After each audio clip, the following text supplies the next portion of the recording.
Assalamualaikum dan selamat datang ke Aviv Vlog. Okey, untuk episod kali ni aku nak tunjuk korang cara nak servis Y15 ZR, cara DIY. Okey. Okey, untuk servis Y suku, kita menggunakan tool dia sama je macam episod sebelum ni. Aku servis LC aku, bukan T8, corong, bekas, spana 19 dengan pelayar. Dan hari ni kita guna F700. Untuk mula korang, ini aku beli dekat Speedmart lah. So setakat ni harga ni paling murah lah, 27.90 sen. So korang boleh dapatkan lah dekat 9SP Mart yang berdekatan. Okay, so let's go.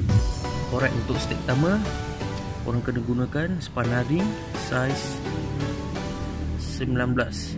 Seelok je pakai spana ring lah. So dia lebih safety lah, supaya nut korang tak loose ke apa ke. So jom kita buat.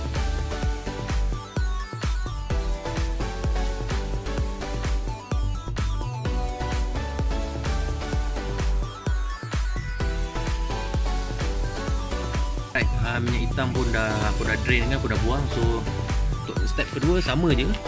Buka ni gunakan T8 So buka tu kena pelan-pelan lah, kena hati-hati, takut skru patang gitu. So jom.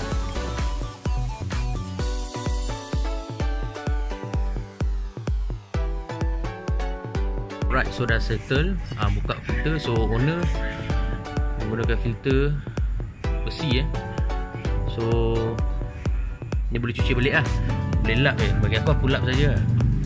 Lap kau jangan cuci dengan petrol, nanti dia rosak dia punya getah ni. Dia punya getah ni nanti rosak. So lap je lah. Kau nak cuci tak sure cuci pakai air ke tak. So yang ni pun kasi lap bersih. Dia punya manifold lebih-lebih ni lap. Ni putih tepi dah. Silap. So dah boleh pasang lah. So untuk pasang filter ni, yang lubang besar ni kat luar, yang besar luar ni kat luar. Okay, so dah boleh pasang lah cap dia. Alright, tempat filter pun dah ikat, dah tutup. So next kita buka ni lah, tempat buang minyak. So gunakan pelayar. Macam biasa, servis dia sama je macam LC. YFZ ke YY ke.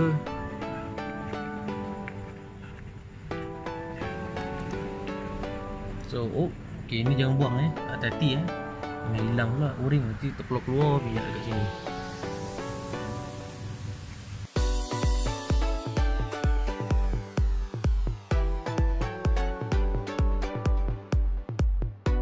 Alright, mesti korang tertanya kan, mesti korang ada beberapa soalan untuk aku, kenapa Y suku ni menggunakan F700. Okay, bagi aku F700 ni dia bagus sebab dia semi sintetik.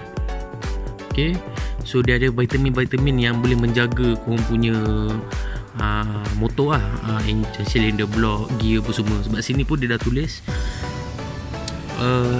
and longer bike life. So memang dia bagus. Lepas tu dia tulis ultra flex semua. Bagi aku untuk viscosity 1550 ni itu sangat-sangat bagus untuk Y. Sebab apa? Sebelum ni untuk model V1 ada case tentang minyak hitam kering kan.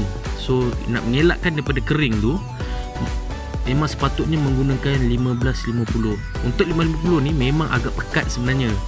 So untuk korang kalau sebelum memulakan perjalanan, seeloknya korang panaskan dulu enjin dalam 5 atau 10 minit, bagi minyak tu cair, biar minyak tu naik ke heat lah. Untuk minyak tu cover semua tempat lah seeloknya. So lagi satu, aku boleh rekomenkan Petronas ni sebab terus memang dah kata produk Malaysia kan, Petronas. So Petronas ni pula seeloknya kalau boleh lah beli dekat petrol pump. Tapi kalau petrol pump pula harga dia Tel Aviv kan, macam Yahudi. Tapi dekat Speedmart ni, memang Speedmart dah keluarkan statement yang mengatakan minyak Petronas yang diorang jual ni adalah 100% ori. So kalau tak ori, kau boleh saman lah nanai tu kan. Tapi bagi aku rasa ori, kau takkan dia berani jual.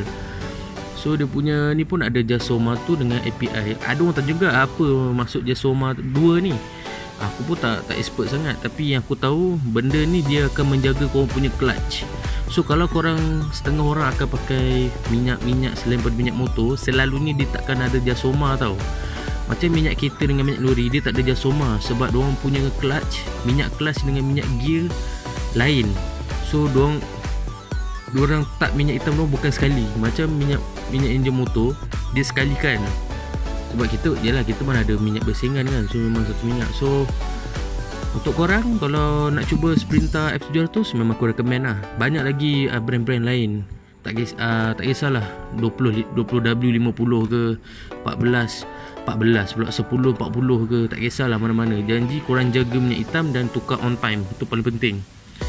So itu sajalah untuk pengetahuan tentang minyak hitam ni. Okay, so itulah episod dia untuk kali ni. So aku harap korang enjoy dengan video ni. So korang jangan lupa like, comment and subscribe. Okay, ni subscribe bawah ni je. Subscribe tu gratis guys. Okay, terima kasih kerana menonton. Ciao.